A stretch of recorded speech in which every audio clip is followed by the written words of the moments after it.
Assalamualaikum warahmatullahi wabarakatuh dan selamat sejahtera pada semua murid-murid yang cikgu kasih sekalian. Apa khabar? Cikgu harap kamu semua sihat bersama keluarga di rumah. Okey, kita hari ni nak belajar bahasa Melayu. Okey, tahun berapa?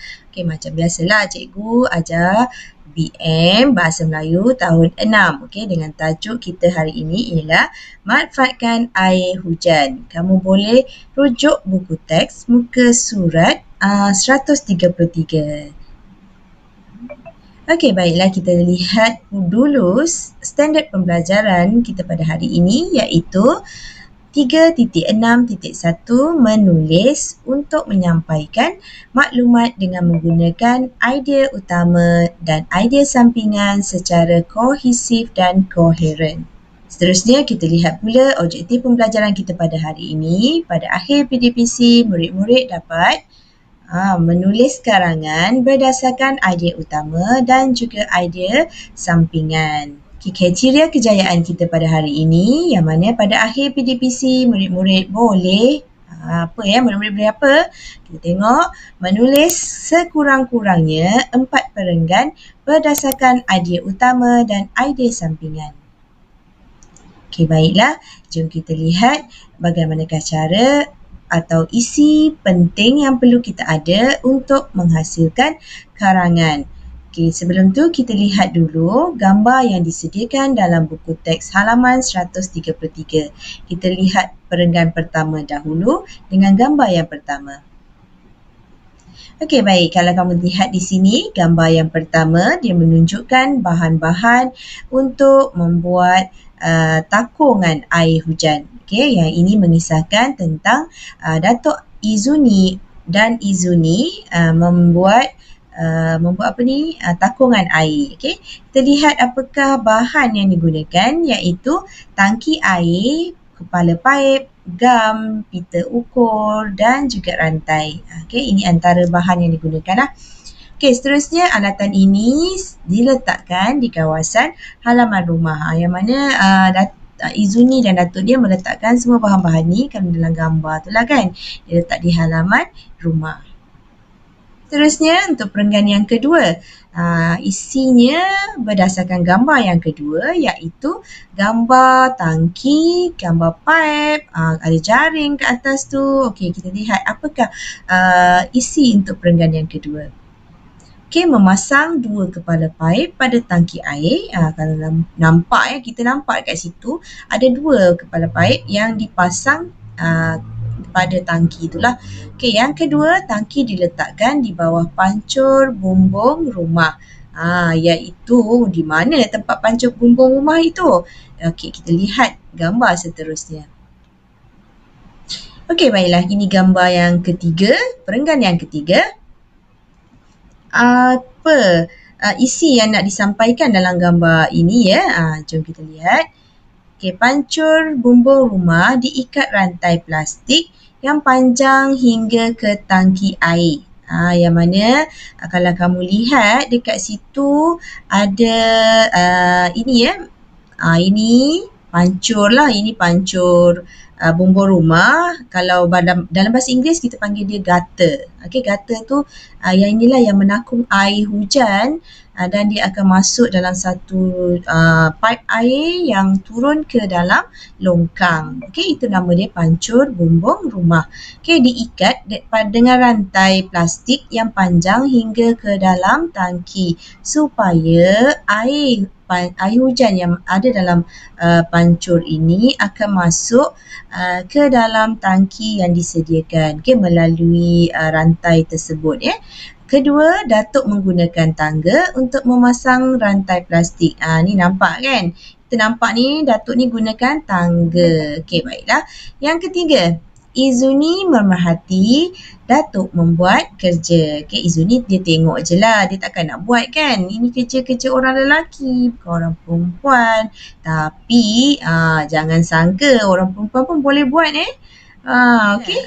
Kita tengok pula, kita tengok gambar yang keempat dan perenggan yang keempat. Apakah isi yang boleh kita hasilkan daripada gambar tersebut? Okey, baiklah kita lihat apakah maklumat yang ada dalam gambar tersebut. Okey, semasa hujan turun, air masuk ke dalam tangki. Maknanya bila hujan ini turun, air hujan akan masuk dalam saluran ini dan dia akan turun melalui rantai ni lah kan.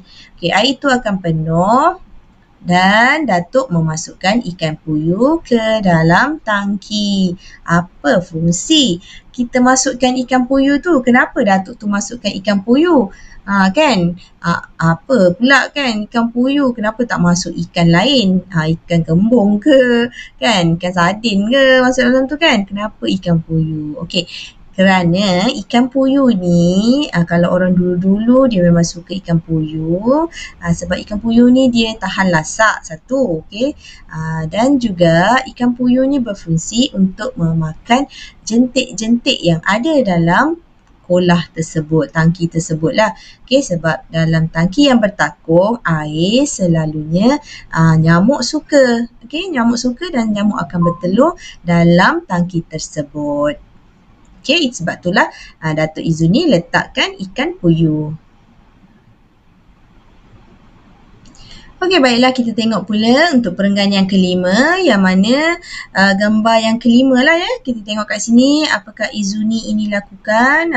Tengok kat sini Izuni ni sedang menyiram pokok bunga. Okey, apakah fungsi air yang takungan yang Datuk Izuni hasilkan tadi? Salah satunya ialah untuk menyiram pokok bunga. Okey, kita tengok apakah isi yang hendak disampaikan dalam tajuk gambar yang kelima ini. Kepala paip dipasang dengan hos getah ke tandas. Maknanya salah satu cara kegunaan dia ialah boleh dimasukkan ke tangki pam najis. Air itu disalurkan ke dalam tangki pam najis kerana tangki pam najis ni dia memerlukan air yang banyak. Okey, seterusnya air itu juga digunakan untuk menyiram pokok bunga. Okey kan, pokok bunga kat luar kan, kita sayanglah seboleh-bolehnya lah kita elakkanlah guna air paip kerana air paip sebab nak siram tu kan pakai air yang banyak. Kan kita pakailah air yang ditadah air hujan lah. Tapi kalau tak ada hujan macam mana kita nak tadah kan? So ada kebaikan dan keburukan dia. Okay? Kalau musim hujan sangat penting lah kan, kita boleh tadah lah air tu. Sebab untuk kegunaan bila hari yang tak hujan. Okay? Itu perenggan yang kelima. Okey, kita tengok ini aktiviti yang perlu kamu lakukan iaitu menulis karangan 5 perenggan berdasarkan isi utama dan idea utama dan idea sampingan. Cikgu dah susun dia dalam bentuk peta alir semua maklumat yang kita dapatkan tadi dari perenggan 1 sampai perenggan 5, cikgu susun dia dalam bentuk peta alir. Okey, senang untuk kamu menghasilkan karangan. Okey, selepas ini kamu perlu lengkapkan karangan 5 perenggan dan hantar kepada guru bahasa Melayu kamu. Okey, berdasarkan maklumat yang ada dalam peta alir ini. Okey, kita dah habis dan sampai di hujung sesi pembelajaran kita. Cikgu ucapkan terima kasih banyak-banyak kepada murid-murid dan anak-anak yang sudi mendengar sehingga sesi akhir pembelajaran. Okay, jangan lupa siapkan karangan kamu dan jemput singgah ke channel Cikgu Azlina Lin. Okay, kerana di situ banyak video-video berkaitan dengan tahun 6, Bahasa Melayu tahun 6 dan juga video tata bahasa yang cikgu hasilkan. Sebagai tanda sokongan kamu kepada cikgu, sudilah kiranya kalau kamu dapat menekan satu butang like, share dan komen yang membina serta subscribe channel Cikgu Azlina Lin. Semoga ia menjadi satu perangsang kepada cikgu untuk menghasilkan video-video yang lebih menarik. Okey, baiklah, kita sampai di sini saja sesi pembelajaran kita pada hari ini. Semoga kita berjumpa lagi di lain hari, di lain masa. Assalamualaikum dan bye-bye semua.